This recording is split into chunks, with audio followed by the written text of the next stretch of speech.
Good morning and welcome to the News at 9ish. Today is Monday, April 26th.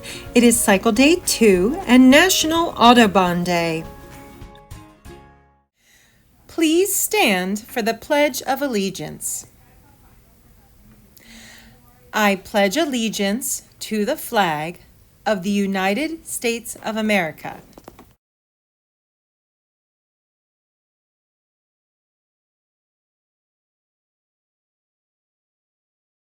You may be seated. If you're watching this video, there's a good chance you already know who we are. Need a hint?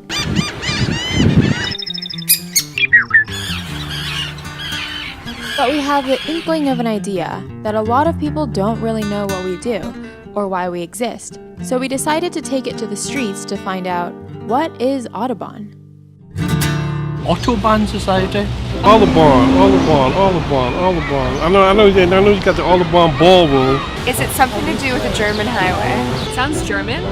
Someone who is independent. Let me Google it. Do you know what the Audubon Society is? Yes, birds. That's right, person on the street. But let's start from the beginning. The National Audubon Society began its roots in 1896 when Harriet Hemingway and Mina Hall organized groups to convince Boston society ladies to stop wearing hats donned with real bird feathers. By 1898, state-level Audubon societies had been established in parts of the country, and in 1905, the National Audubon Society was founded, an environmental nonprofit dedicated to conserving birds and their habitats. And of course, our society is named in honor of the one and only John James Audubon, an ornithologist and naturalist who painted and cataloged the birds of North America in the 19th century.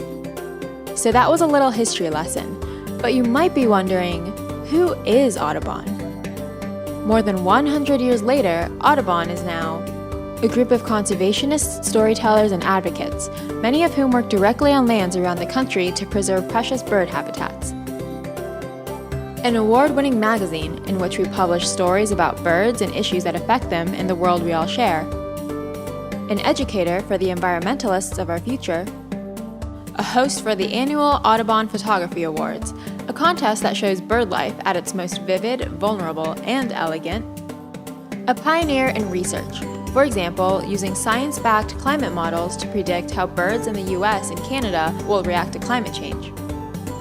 An environmental organization with almost 500 local chapters. No, seriously, we have a lot of chapters. There's most likely an Audubon chapter, center, or sanctuary in your state if you don't know about it already. And yes, we're also a bunch of die-hard bird people. The National Audubon Society means a lot of different things to a lot of different people. But in the end, everything we do is to protect the birds and wildlife around us, their habitats, and the living, breathing planet we all call our home. What does Audubon mean to you?